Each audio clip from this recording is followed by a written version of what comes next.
49 ఏంద్రయ్యా కొంచెం దారుణంగా ఉంది హ్యూమిడిటీ. మొబైల్ స్క్రీన్ పైన కూడా నచ్చింది హీట్కి. ఇక్కడ దీని మీద స్క్రీన్ పైన కూడా మొత్తం బ్లర్ అయిపోయింది, దానికి బాగా వచ్చేసింది. అంత దారుణంగా ఉంది హ్యూమిడిటీ. అంటే అర్థం చేసుకోరు. నేను రీజన్ 2 రోజుల నుంచి వీడియోలు రాకపోవడానికి కారణం కూడా ఇది. ఇంత దారుణంగా ఉంది తెలిసాడా హ్యూమిడిటీ. ప్లస్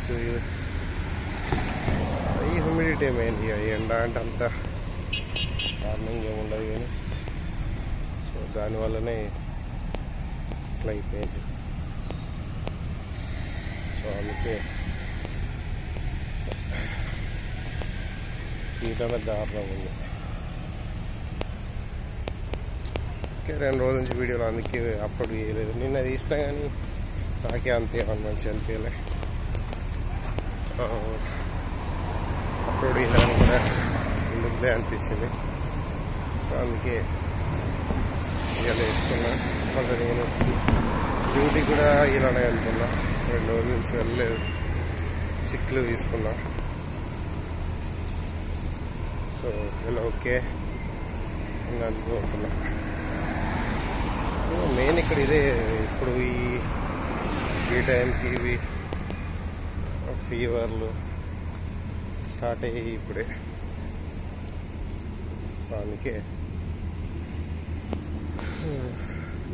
మనకు వర్షాకాలం ఎట్లుంటుందో ఇక్కడ అంటే నార్మల్. ఇక ఎండాకాలం స్టార్ట్ అవుతుంది అన్నప్పుడు ఫీవర్ స్టార్ట్ అవుతుంది. లేదా వర్షాకాలం ఉండదు కానీ చలికాలం స్టార్ట్ అవుతుంది అన్నప్పుడు కూడా. చలికాలం స్టార్ట్ అయింది కదా, ఈ ఆగస్ట్ మొత్తం ఉడికి సెప్టెంబర్లో చల్లగా అయిపోతుంది. సెప్టెంబర్ స్టార్ట్ అవుతుంది మెల్లమెల్లగా చలి స్టార్ట్ అవుతుంది. అది ఇంకా దారుణంగా ఉంటుంది. అప్పుడు స్టార్ట్ ఉంటుంది. ఇక నవంబర్ నుంచి మళ్ళీ ఫిబ్రవరి దాకా మళ్ళీ రోగాలు స్టార్ట్ అవుతాయి. అంతే ఇక చలికి వరస్ట్ ఉంటుంది కదా. అది ఈ ఎండాకాలం అన్నా కొంచెం ఈ వేడికి చెమటలు వస్తాయి, పోయి ఏసులో కూర్చుంటాం. కానీ చలికాలం దారుణంగా ఉంటుంది. అందుకే చలికాలం వస్తుందంటే భయం అయింది. లాస్ట్ టైం ఫీవర్ వచ్చింది, ఇప్పుడు కూడా అంతే అనుకున్నా. ఒకసారి ముందే వచ్చింది. ముందు వచ్చినందుకు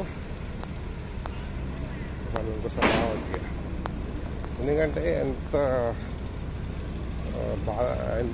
దారుణంగా ఉంటుందంటే సిచ్యువేషన్ చాలా దారుణంగా ఉంటుంది. అందుకే